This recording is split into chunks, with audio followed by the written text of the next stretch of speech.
Bismillah, alhamdulillah, wa salatu wa salam ala rasulillah, amma ba'd. Before we get into the book itself, just two reminders. The first of them being a glad tidings from Allah subhanahu wa ta'ala upon the tongue of His Messenger, sallallahu alayhi wa sallam, in which he said, alayhi salatu wa salam, في حديث رواه إمام مسلم في صحيحه عن أبي هريرة ما اجتمع قوم في بيت من بيوت الله يتلون كتاب الله ويتدارسونه بينهم إلا نزلت عليهم السكينة وغشيتهم الرحمة وحفتهم الملائكة وذكرهم الله في من عنده. That there is not a people that gather in the houses from the house of Allah subhanahu wa ta'ala, any of the masajid that were built for the sake of Allah subhanahu wa ta'ala. And the only thing that gathers them in that said masjid is the book of Allah, the revelation of Allah subhanahu wa ta'ala. Imma al-Quran wa imma sunnah, either the Quran or either the sunnah. And that when they gather for Allah's sake, to review between one another, to remind one another of Allah and the book of Allah and that which it contains, and the sunnah of the Prophet alayhi salatu wasalam and that which it contains, then for them is one of the greatest virtues and blessings that Allah has placed within this earth.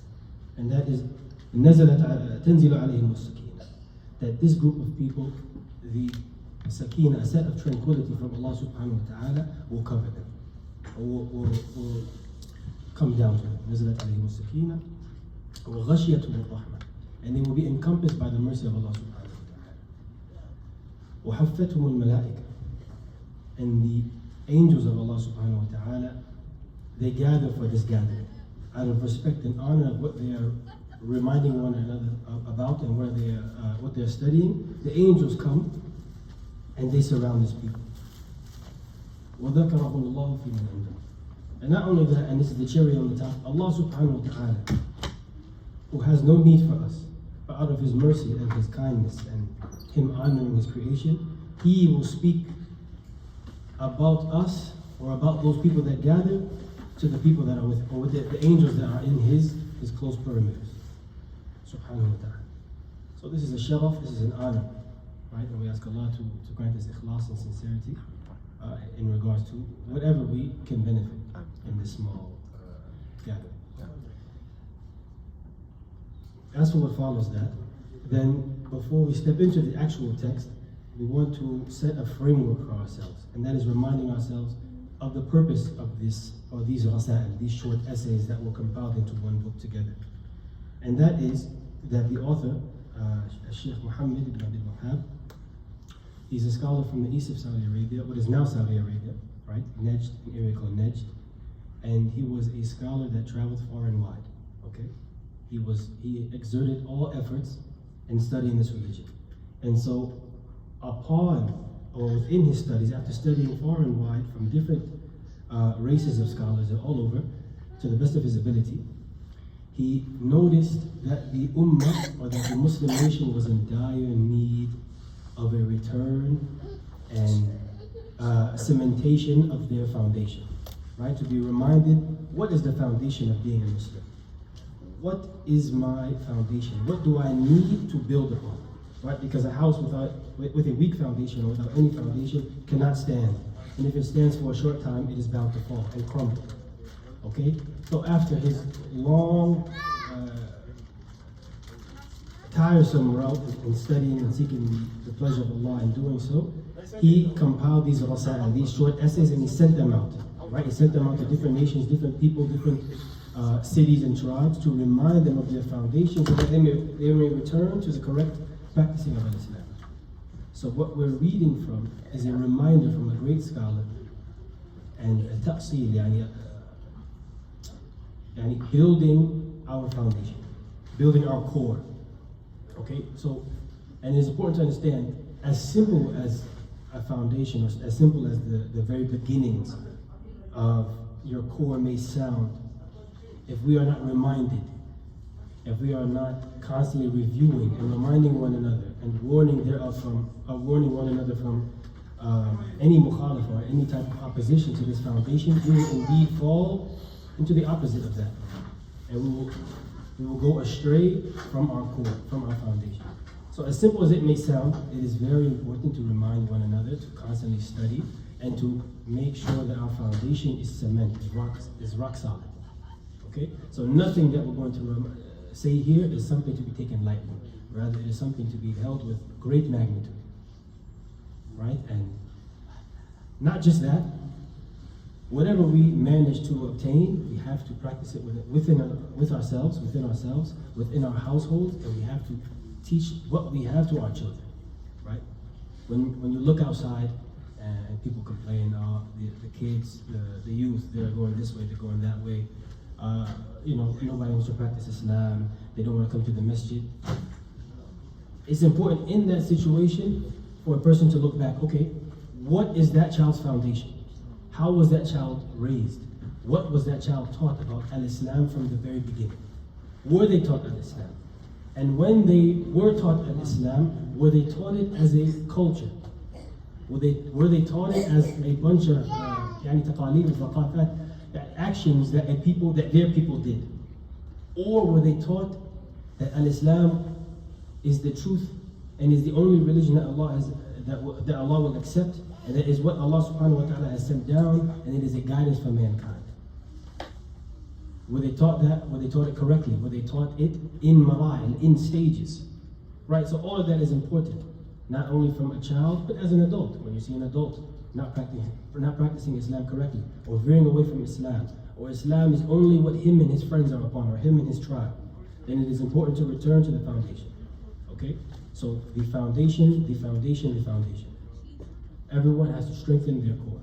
Right? So that is the aim and the goal of this treatise, or this compilation of rasail, or essays that he wrote, advising his people, himself first and foremost, and then the rest of the people that surrounded his area, and whoever else his works reach. Okay. So we start from the saying of the author. اعلم رحمك الله أنه يجب على كل مسلم ومسلمة تعلم ثلاث هذه المسائل والعمل بهن. So out of the author's great desire and his great passion to advise and to help and to build his community and the Muslims at large, he starts off with i'lam.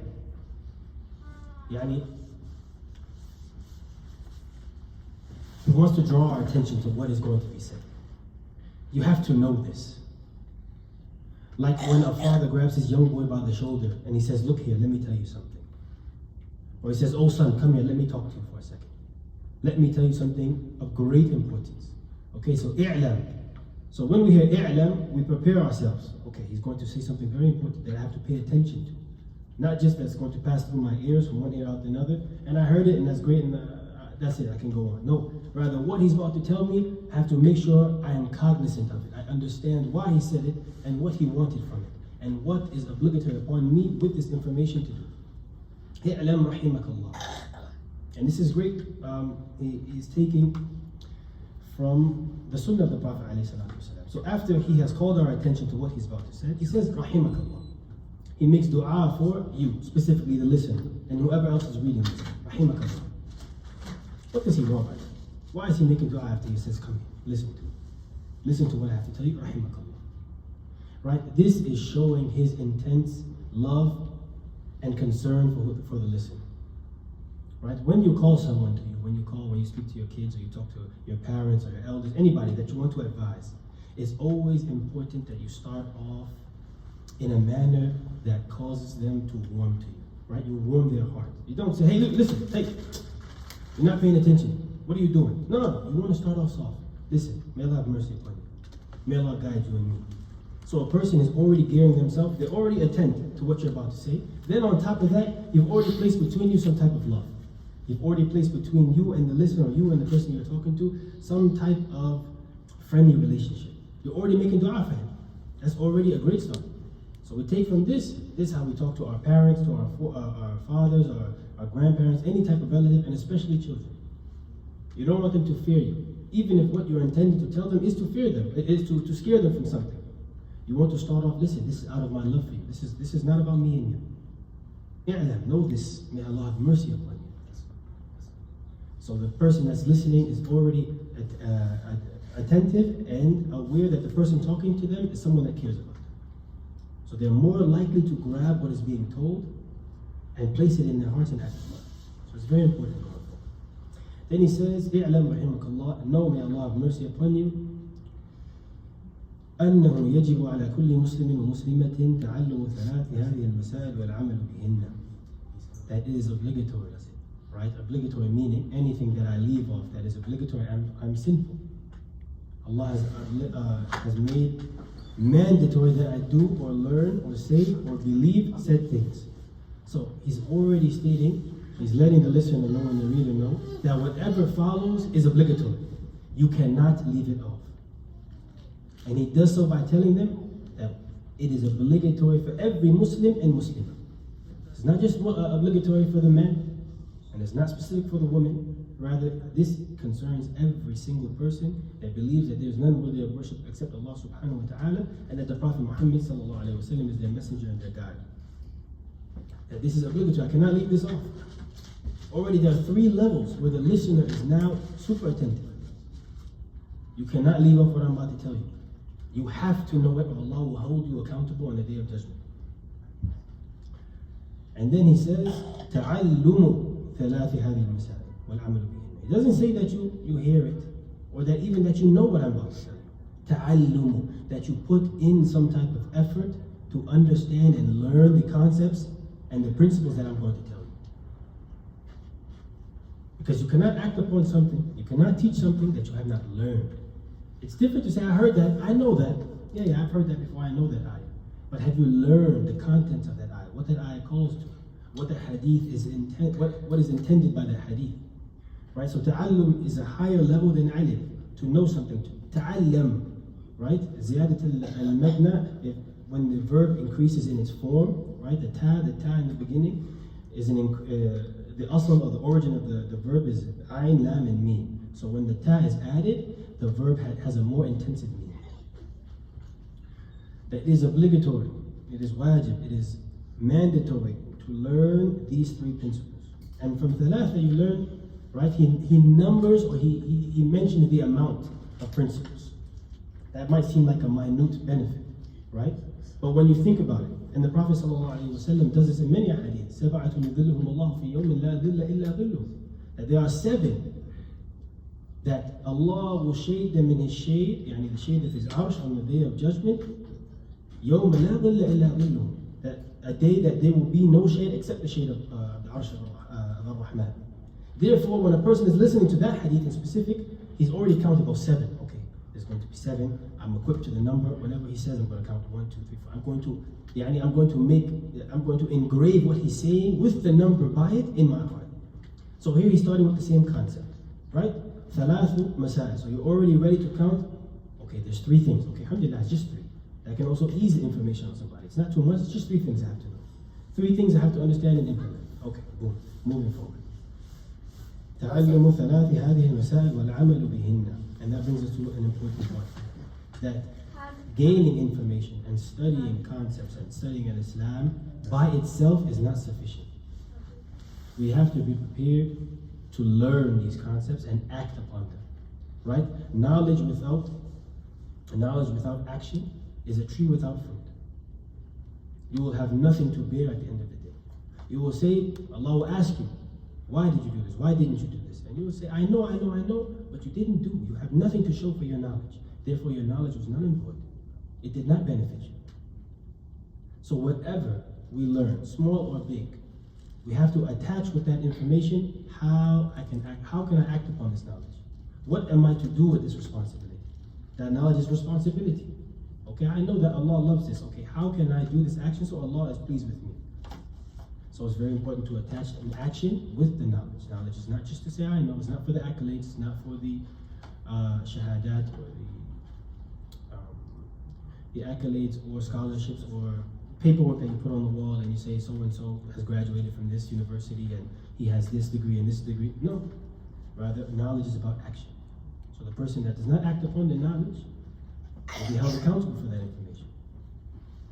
So going forward, there are so many levels, and we haven't even heard the content. So inshallah, we're geared to know that whatever comes forth is obligatory, and I have to act upon it. I have to learn it correctly, I have to act upon it.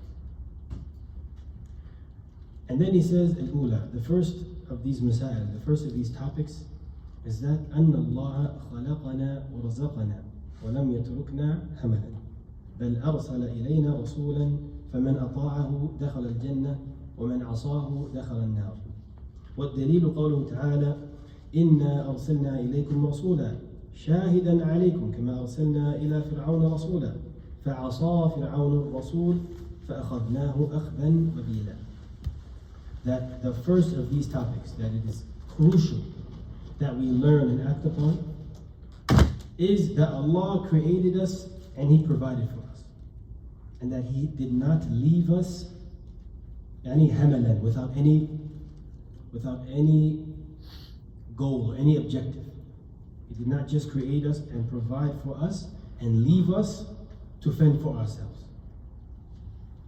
Rather, Allah subhanahu wa ta'ala created us and perfected us in our creation.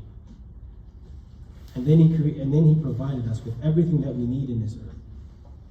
From water, from food, from plants that grows without our control. And then Allah has made everything for us to use. Right? سخر لنا جميع الأشياء في العالم. Allah has made for us everything in the world. Everything in the ocean and everything in the heavens and everything in the earth that is within our means, Allah has created for us. Right? He says, the author of this explanation, he says, أي مهملين معطلين سدى شبه البهائم. That Allah did not create us to be like animals, just eating, walking, using the bathroom, akramakumullah, and like that. He did not leave us without any order, without any prohibition. Allah rather, He says in the Quran, أَيَحْسَبُ الْإِنسَانُ أَن يُتْرَكَ سُدًى. Allah attacks this type of method, this type of ideology, this type of thought process. He asks a question that is rhetorical, meaning the answer is obviously no. Does mankind think that Allah has created them and then left them to be as they wish? Allah says in another part of the Quran, أَفَحَسِبْتُمْ أَنَّمَا خَلَقْنَاكُمْ عَبَثًا وَأَنَّكُمْ إِلَيْنَا لَا تُرْجَعُونَ.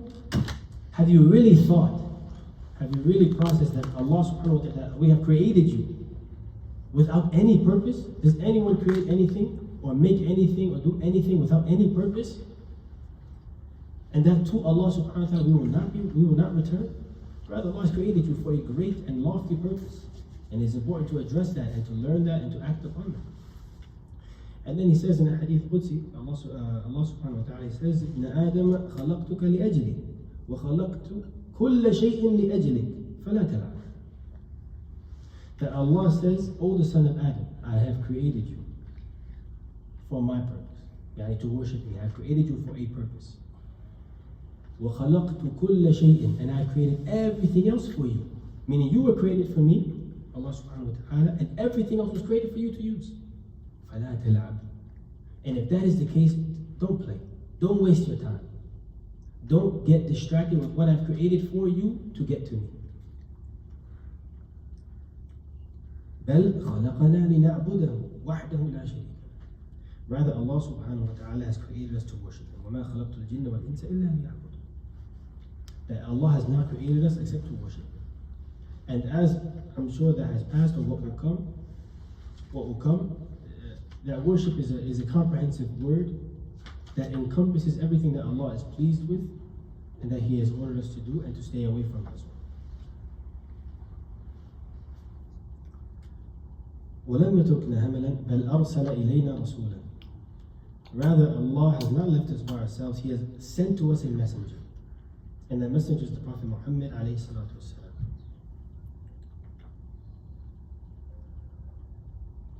بل أرسل إلينا رسولا فمن أطاعه دخل الجنة ومن عصاه دخل النار. Even the sending of the Prophet ﷺ has a purpose. And that messenger was sent so that he may be obeyed. And that whoever obeys him, he's entering Jannah. Because obedience to the Prophet is obedience to Allah subhanahu wa ta'ala. As Allah says, وَمَنْ يُطِعِ اللَّهَ وَرَسُولَهُ يُدْخِلْهُ جَنَّاتٍ تَجْرِي مِنْ تَحْتِهَا الْأَنْهَارُ خَالِدِينَ فِيهَا وَذَلِكَ الْفَوْزُ الْعَظِيمُ. that whoever obeys Allah and His Messenger, then Allah will enter him into paradise. He will enter him into a paradise in which rivers run from beneath her, من تحتها, from underneath, خالدين فيها, and they will forever live in it. وذلك الفوز العظيم. And that is the greatest prize. The person that attains this is the person that actually won, and everything else is an illusion. And Allah says, وَمَن يُطِعِ اللَّهَ وَرَسُولَهُ وَيَخْشَى اللَّهَ وَيَتَّقِهِ فَأُولَٰئِكَ هُمُ الْفَائِزُونَ. That the reality of winning and being someone that is successful is defined by our purpose and our purpose alone.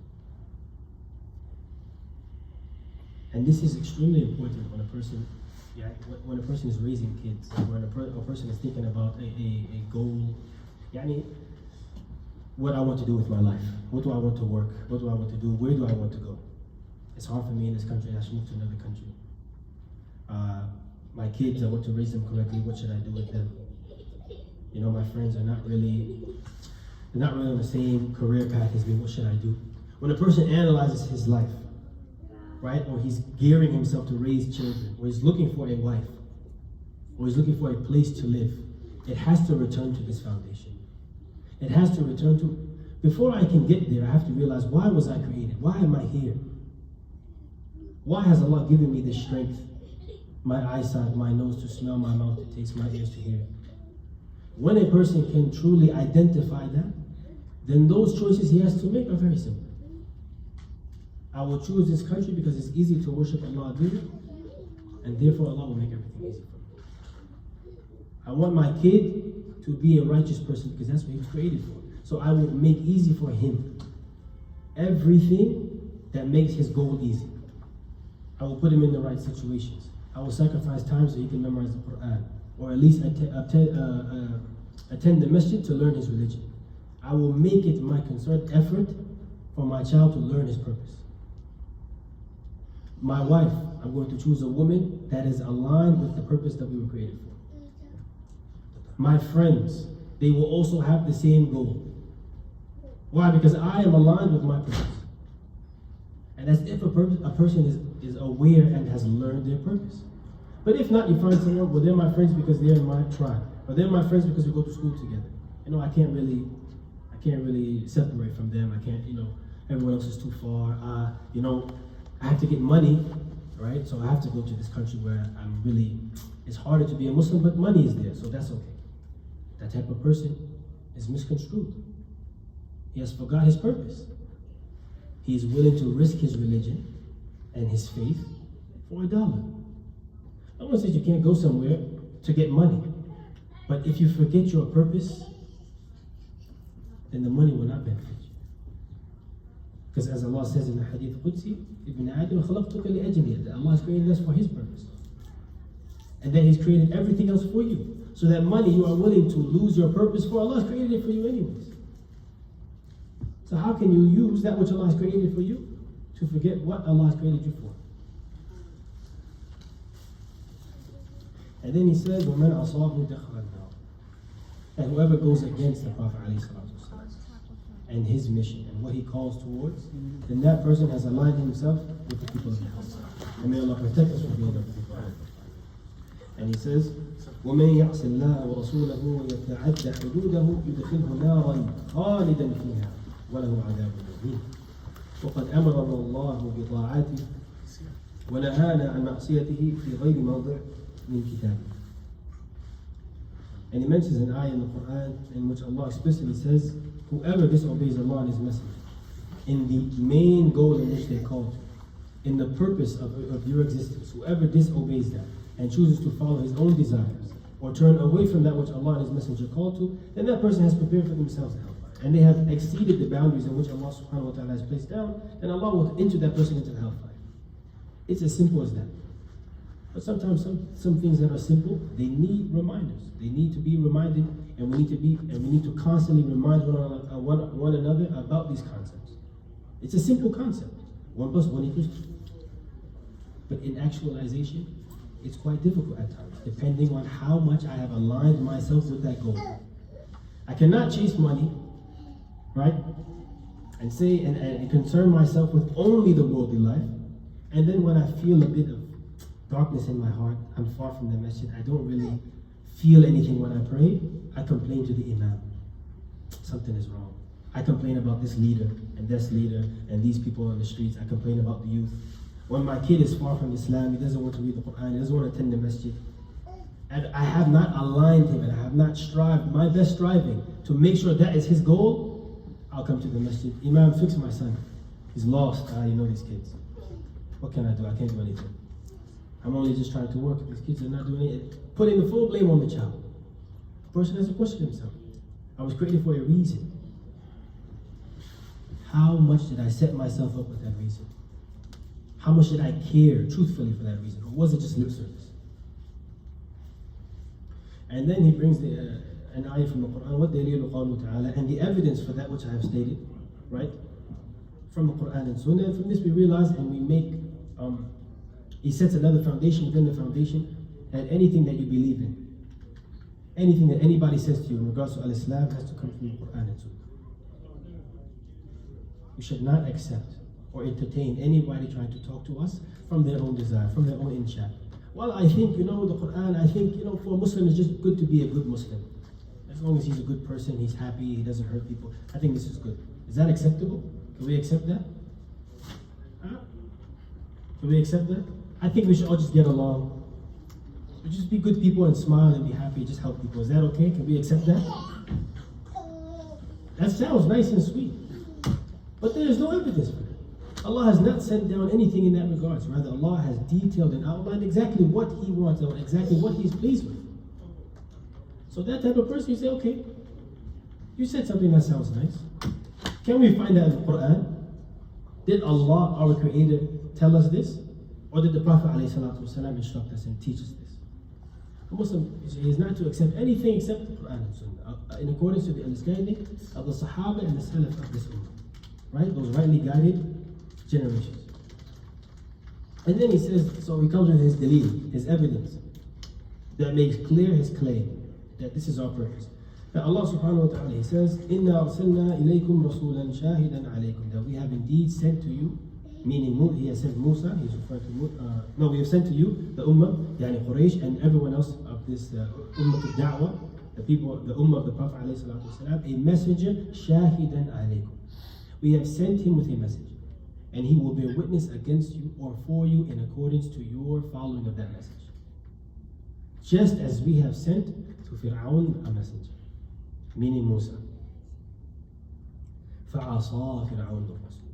And as we all know, and it is read in the Quran, and the Torah, and the Injil, that Musa was sent to Fir'aun, and Fir'aun disobeyed him. Not only disobeyed him, he said he is their creator. Rather, he went further, he wanted to kill Musa and wipe him out, and wipe his people out. He disobeyed Allah.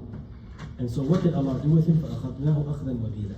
So indeed, Allah destroyed him. شَدِيدًا مُهْلِكًا. That we have destroyed him and we have served him a painful, destructive punishment. Why? Because his relationship with his purpose in life was in opposition. Allah sent him a messenger to remind him of his purpose in life, and he turned away. I don't need that. I'm the one that owns all of this. I own all of these rivers that you see. Musa can barely speak. This is his logic. This is what he's telling the people. And so Allah destroyed him. And so from that we understand, anyone that turns away from the message, they turn a blind eye, they clearly oppose the message of Islam, then for them it's destruction. And for that we have to fear. How aligned am I with the message? How aligned am I with my purpose? And that's a conversation you have to have with ourselves. No one can tell you that. You have to constantly ask yourself, if I'm heading out for work, okay, what is my purpose? What am I doing today? What can I do to please Allah with what I have in front of me? And what am I doing that displeases Allah subhanahu wa ta'ala? If these are not questions we are asking ourselves daily, and for every minute and every small matter and every big matter, then we are confused, that we are a bit lost, and we have to check and remind ourselves. Everything. When I wake up in the morning, okay, I woke up. What is the first thing I have to do? I have to pray. I have to thank Allah. I have to remind myself of my purpose. I have to pray Fajr. Okay, I have to work. Why am I getting money? What do I need money for? What type of money am I getting? How am I going to spend that money? When I get it, what will I do? If I don't get it, what will I do? How I put on my clothes, how I go outside, how I clean myself. Everything has a purpose. We have to slow down and remind ourselves there's a purpose. And how much I align myself in accordance to my relationship with that purpose will either be my happiness or my destruction. And so he says the purpose of the ayah is that Allah is saying, فَحْذَرُوا أَنْتُمْ أَيُّهَا الْأُمَّةِ. So beware. Take heed in what happened to Fir'aun. That if you are to disobey the Prophet Muhammad sallallahu alayhi wa sallam, فَيَحِلْ بِكُمْ كَمَا حَلَّ بِهِمْ مِنْ عِقَابِ اللَّهِ وَعَلِيمِ عَذَابِهِ فِي الدُّنْيَا وَالْبَرْزَخِ.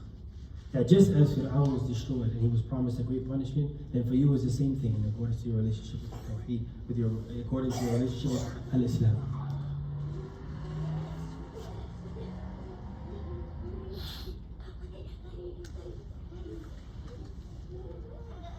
So that's the first mas'ala. So the first mas'ala, or the first topic was our purpose. Right? المسألة الثانية. The second principle is أن الله لا يرضى أن يشرك معه أحد في عبادته لا ملك مقرب ولا نبي مرسل. والدليل قوله تعالى وأن المساجد لله فلا تدعوا مع الله أحدا. Okay. The first principle reminded us that we have been created for a purpose, that Allah created us and He did not leave us alone. Right? He sent to us messengers, sent to the entire nation from Adam all the way down messengers, and to us specifically the Prophet Muhammad sallallahu alaihi wasallam, and that is upon us to follow the Prophet alayhi salatu wasalam and follow what he was sent with, i.e. the Sunnah, in order to be successful. Okay, and the second one he says that it is important and obligatory, meaning if I don't know this, I don't act upon this, I'm sinful. It is important to know that Allah is not pleased that we worship other than Him with Him in any form of worship. Not any type of angel that is close to Allah in rank, and not any messenger or prophet that was sent. What is the correlation between the first principle and the second principle? What is the correlation between the first principle and the second principle? No, we can't just hear this. We can't just let it pass by. You have something. What is the connection between the first and the second? Is there a connection? There is? Yeah. Okay, what do we have? What connection do we have? My understanding that connection is because Allah didn't create us and leave it alone. Mm-hmm. So instead He gave us something to do. Now what we can do, the second concept that we have to follow the Prophet sallallahu alaihi wasallam instead of staying here. That's the connection I understand. Okay. In this principle, there's no direct message. There's no direct mention of the Prophet alayhi salatu wasalam. Right? That's more so of the first principle. Right? We have to follow the Prophet sallallahu alaihi wasallam in according to that purpose. Here he says that Allah is not pleased that you worship other than Him, along with Him in any form of worship, whether it be an angel or a messenger. And then he brought evidence from Surah Al-Jinn, وَأَنَّ الْمَسَاجِدَ, that indeed the masajid, the houses of Allah, or the a'adha, the body parts that we use to make sujood with, they are for Allah alone. Therefore do not call upon Allah, with Allah, anybody. Anything, small or big, anything, a fly, a human being, a water bottle, not the sun, not the moon, anything. What is the correlation? What is the connection between that and the first concept? Tawheed? Huh? Allah did not create us without purpose. Okay, that's the first concept. And the purpose, so in order for us not to just be there without doing anything, the purpose is to worship Allah and Allah alone. That's the first concept, yes. اليوم أكملت لكم دينكم وأتممت عليكم نعمتي ورضيت لكم الإسلام دينا. Today, meaning that day, Allah has perfected for us His religion. He has completed it for us. وأتممت عليكم نعمتي, and He has completed for us His favor, His bounty. وَرَضِيتُ لَكُمُ الْإِسْلَامَ دِينًا. And He is pleased for us al-Islam. Meaning al-Islam, our purpose in life, is the greatest blessing that anyone could obtain. It is your success in this life and the afterlife. Right? And in accordance to our following of that ni'mah, that blessing from Allah, that we did not earn, that we could never ask for or understand the reality of it. Our success is built upon our following that principle and that concept. Okay? And that can only be understood through the Prophet ﷺ. That's the first concept. The second concept is that Allah is not pleased with us that we worship other than Him, along with Him. Nobody, anybody, small, big, doesn't matter. No one. No one deserves the worship of Allah, and Allah is not pleased if we ever consider giving any of that worship that belongs only to Allah, the one that created us and provided for us, and gave us that beautiful blessing of Islam, that beautiful blessing of a purpose. He is not pleased that we give anything that belongs solely to Allah to anybody else. What is the correlation? How can we connect that with the first concept to pair them together to fully understand them? It's the same thing. It's the same. Is it the same thing? It's more like the same thing because the second concept. The second concept is basically saying you are not to worship anything besides Allah subhanahu wa ta'ala. It's not pleased for us to worship anything besides Him, little or small, a big or little, I should say. And the first concept is basically the path of life, basically Islam. So the correlation is basically, it's built, number two is built on number one. Basically he's telling us that, okay, He's giving us Islam, and the pillar, the main foundation of that is to worship Him and Him alone, and nothing else. You're very close. I want something more. I want to put, right, if we understand this is from a scholar, right? We have to understand that he did not put 1 and 2 next to each other except that there's a relationship between them. Except that number 2 helps us with number 1. Okay?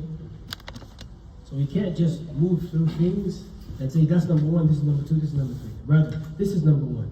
And it is completed by number 2. And what brings it all together is number 3. Okay? That way we can actually understand and implement and really grasp the concept and place it into our hearts and make it something that we bleed al-Islam. Imam? So, according to me, the connection that we have to think about is that, first of all, Allah told us, according to the saying of the Sheikh, rahmatullahi alayhi, that Allah created us. And it's normal that the one who created us without new help, it's normal that it's the second thing, the connection is that we worship only Him without, because when He's creating us, it's not anything else that is created us. He solely deserves that worship. Yeah, that He deserves, He's the only one who deserves that worship. So that's the connection, the first connection I can see between the first one And the second. and the second. I will give some assistance. Because I need the answer from you guys. Okay? We quoted the ayah in Surah Al-Ma'idah, right? That Allah has perfected for us, has completed for us this religion. اليوم أكملت لكم دينكم وأتممت عليكم نعمتي. That Allah has bestowed upon us and perfected for us a blessing, a ni'mah, a favor from Allah. Okay? وَرَضِيتُ لَكُمُ الْإِسْلَامَ. And I am pleased for you, al-Islam. Is Islam something? How can I say this?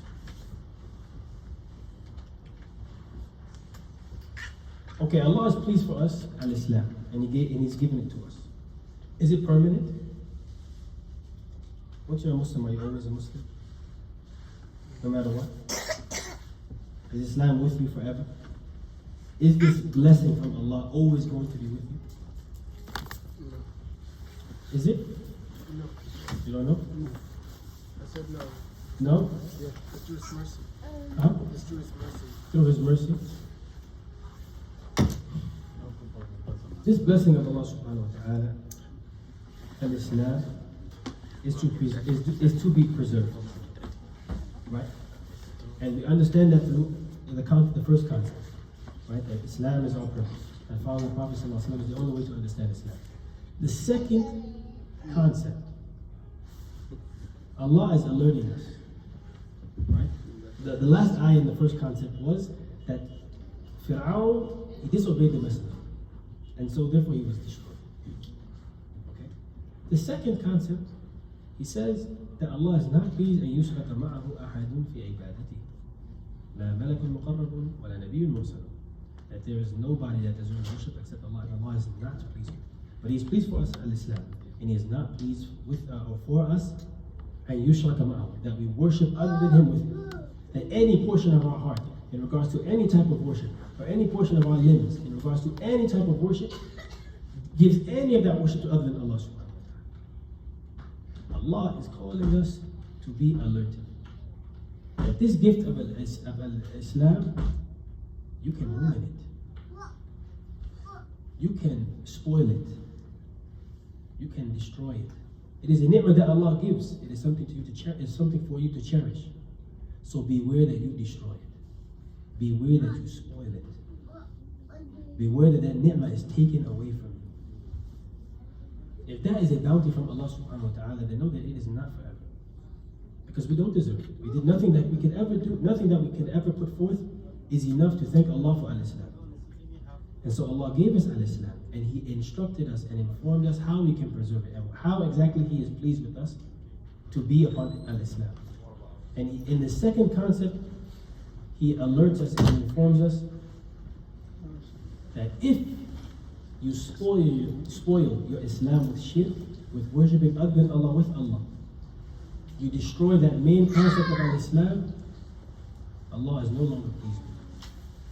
And He is no longer pleased with what you are a part of. Then, therefore, the ni'mah of Islam that was given to you, you have spoiled it and you have ruined it. Therefore, how should we treat that blessing of Islam? If we can ruin it, if we can spoil it and destroy it, how should we treat it? What should our relationship with al-Islam be?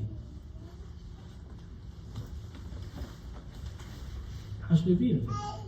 If I gave you a diamond, I said, don't drop this diamond. Keep this diamond, polish it every day, and you will be the richest man in the world. How would you treat that diamond? So it's a one of one. Huh? Polish and keep. You will polish it, clean it, and keep it on your nightstand. You might even sleep next to it. You will not let anybody touch it. You might even not let anybody see it. And what do you think would happen if you left that diamond somewhere else? Lose it. If I leave it somewhere else? Yeah, you left it in the house. Yeah. Didn't care for it. I risk to lose. You left it outside. Lose it. You're going to lose it. Okay, it's the same thing with al-Islam. Allah has blessed us and favored us with al-Islam. But it's not something to take it lightly. It's not something to say, yeah, I'm Muslim, alhamdulillah, that's it. I don't need anything else. As long as I'm a good Muslim in my mind, that I'm... No. You can lose your al-Islam. You can lose your Islam. You can oppose the message that Allah has sent down for you, and therefore be taken out of the pleasure of Allah subhanahu wa ta'ala.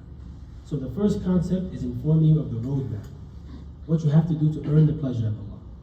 And the second concept is warning you of that which you must stay away from, so that you are not removed from that path to Allah.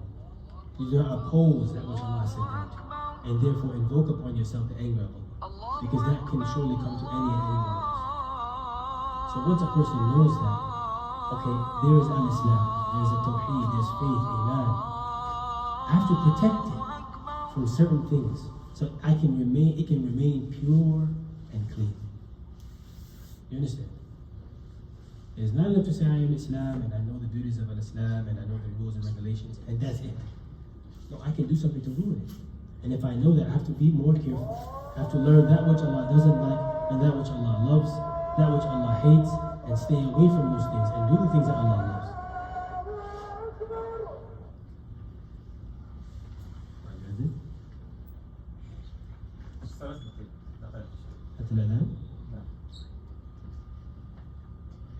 So then he says here, in regards to the beginning of the first concept, الثانية أن الله لا يرضى أن يشرك معه أحد في عبادته فهو سبحانه المستحق لها وحده ومن سواه لا يستحق شيئا منه.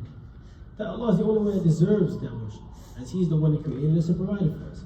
Nothing else that you can think of or that is close to you deserves any amount of worship, as they did not create you, they did not provide for you, and they have no say in your affairs. All of that is for Allah.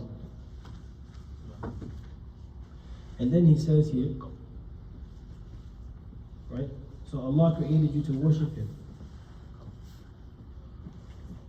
And he says that the reason for this shirk, or worshipping other than Allah, being something evil, because if Allah created you and He provided for you and He made everything for your sake, to now take what He has created for you and give it to other than Him, with the claim that that thing can help you, and Allah said nothing can help you except for me, then you have oppressed yourself and you have ruined your relationship with Him.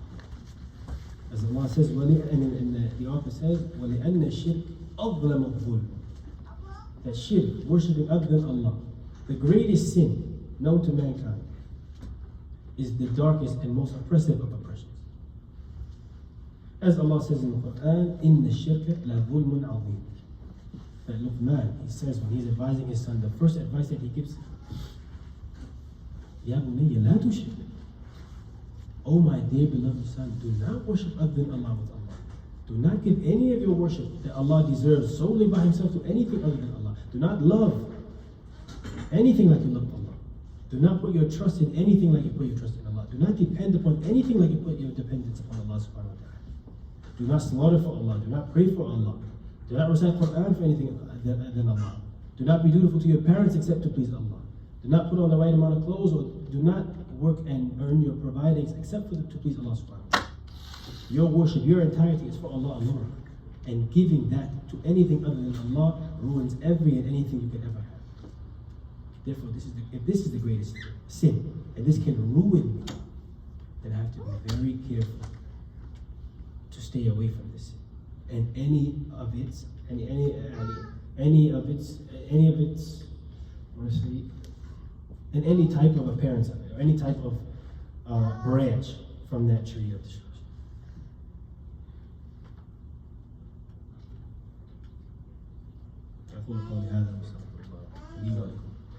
So in the next lesson we can speak about what is shirk. What is this great sin that can ruin my Islam? I think that's an appropriate segue. Yeah, tomorrow on the class is today's tomorrow. Okay. It's Friday and Saturday. So remember that as you listen to the adhan, and Allah is calling you to salah, right? He's calling you, hayya ala salah, hayya ala falah. Come to the success.